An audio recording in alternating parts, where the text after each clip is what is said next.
కేటీఆర్ కూడా ఇబ్బంది పరిస్థితి. ఎందుకంటే వీళ్ళిద్దరి ఇటు రేవంత్ వర్గం, ఇటు రేవంత్ సోషల్ మీడియా, ఇటు కేటీఆర్ సోషల్ మీడియా ఎంత దారుణంగా అంటే దిగజారిపోయి ఇంట్లో వాళ్ళని బయటికి తీసుకొచ్చేసి నీచంగా సోషల్ మీడియాలో పెద్ద ఎత్తున ప్రచారం చేస్తూ ఉన్నారు. ఫేక్ న్యూస్లు ప్రచారం చేస్తూ ఉన్నారు. అసలు ఎవరు ఏం చేస్తున్నారో అర్థం కాని పరిస్థితి కనబడతా ఉంది. ఇది ఇద్దరికి ఇబ్బందికర అంశమే. సామాజిక మాధ్యమాల్లో పోస్టులపై యాంత్రికంగా కేసులు నమోదు చేయొద్దు. హింస, ద్వేషం, అశాంతిని ప్రేరేపించే ప్రాథమిక ఆధారాలు ఉంటేనే ముందుకెళ్ళాలి.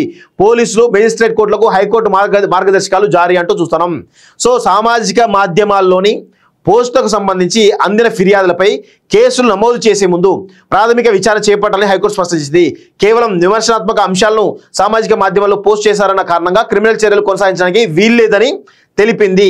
పరువు నష్టం, ద్వేషపూరిత ప్రసంగం, హింసను ప్రేరేపించడం, శాంతి భద్రతలకు భంగమనే ఆరోపణలు నిరూపిస్తే విచారణ కొనసాగించవచ్చని, దీనికి విరుద్ధంగా చట్టబద్ధమైనటువంటి అంశాలు లేకుండా కేవలం రాజకీయ విమర్శ ఎంత ఘాటుగా ఉన్నప్పటికీ నేరారోపణ పరిధిలోకి రాదని స్పష్టం చేసింది.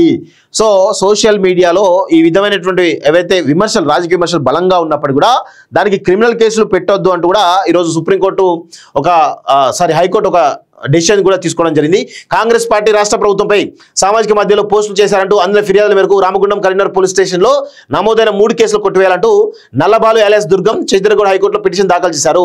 వాటిని విచారించిన జస్టిస్ ఎన్ తుకారాంజీ బుధవారం తీర్పు వెలువరిస్తూ నల్లబాలుపై నమోదైన కేసులు కొట్టివేశారు. ఈ సందర్భంగా సామాజిక మాధ్యమాల్లో పోస్టులకు సంబంధించి కేసుల నమోదుపై పోలీసులు మెజిస్ట్రేట్ కోర్టులకు మార్గదర్శకాలు జారీ చేశారు.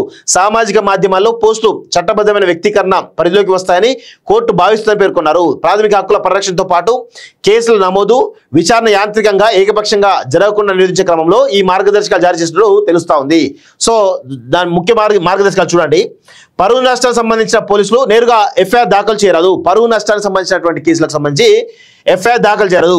మెజిస్ట్రేట్ను ఆశ్రయించాల్సిందిగా సూచించాలి. బిఎన్ఎస్ఎస్ సెక్షన్ 174(2) కింద మెజిస్ట్రేట్ జారీ చేసిన ఆదేశాల మేరకు పోలీసులు చర్యలు తీసుకోవాలి. తీవ్ర నేరాల సమయంలో తప్ప పోస్టుతో సంబంధం లేని వారు ఇతరుల తరపున చేసిన ఫిర్యాదులు విచారణార్హం కాదు. తీవ్ర నేరమైనప్పుడు పోలీసులు కేసు నమోదుకు ముందు ప్రాథమిక విచారణ జరిపి అందులో చట్టబద్ధమైన అంశాలు లేవో నిర్ధారించాలి.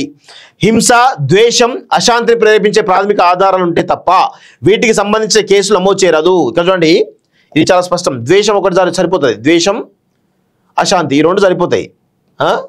సో ఇందులో కేదార్నాథ్ సింగ్ వర్సెస్ బీహార్ కేసులో సుప్రీంకోర్టు ఇచ్చిన మార్గదర్శకాలు శిరోధార్యం అంటూ చూస్తా ఉన్నాం. సో విమర్శనాత్మకమైన కఠినమైనటువంటి రాజకీయ ప్రసంగాలపై పోలీసులు యాంత్రికంగా కేసులు నమోదు చేయరాదు. ప్రసంగం, పోస్టు హింసను ప్రేరేపించేలా, శాంతి భద్రతలు తక్షణ ముప్పు కలిగించేలా ఉన్నప్పుడు మాత్రమే చట్టాన్ని అమలు చేయవచ్చు. అధికరణ 19(1)(a) కింద సాధారణ రాజకీయ విమర్శలకు రాజ్యాంగ రక్షణ కల్పించాలి. యాంత్రికంగా అరెస్టులు చేయరాదు. ప్రతి సందర్భంలోనూ అర్నేష్ కుమార్ వర్సెస్ బీహార్ కేసులో సుప్రీంకోర్టు ఇచ్చిన మార్గదర్శకాలు అమలు చేయాలి. రాజకీయ ప్రసంగం, పోస్టు లేదంటే ఇతర సున్నితమైనటువంటి వ్యక్తీకరణకు సంబంధించిన ఎఫ్ఐఆర్ నమోదు చేసే ముందు పబ్లిక్ ప్రాసిక్యూటర్ అభిప్రాయాన్ని తీసుకోవాలి. రాజకీయ ప్రేరేపిత ఫిర్యాదు పనికిమాలినదని తేలితే దర్యాప్తుల కారణాలు లేవంటూ పోలీసులు కేసులు మూసివేయాలంటూ చూస్తా ఉన్నాం.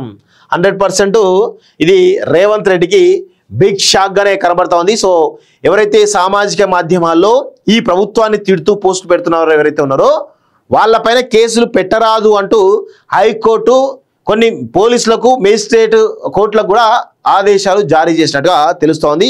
ఇది రేవంత్ రెడ్డికి ఇబ్బందికర పరిస్థితి.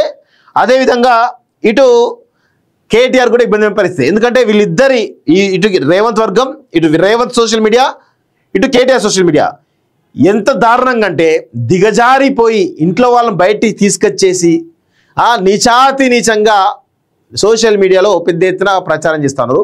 ఫేక్ న్యూస్లు ప్రచారం చేస్తూ ఉన్నారు. అసలు ఎవరు ఏం చేస్తున్నారో అర్థం కాని పరిస్థితి కనబడతా ఉంది. ఇది ఇద్దరికి ఇబ్బందికర అంశమే. ఇద్దరిపైన కూడా ఇదే విధమైన పరిస్థితి చాలా స్పష్టంగా కనబడతా ఉంది.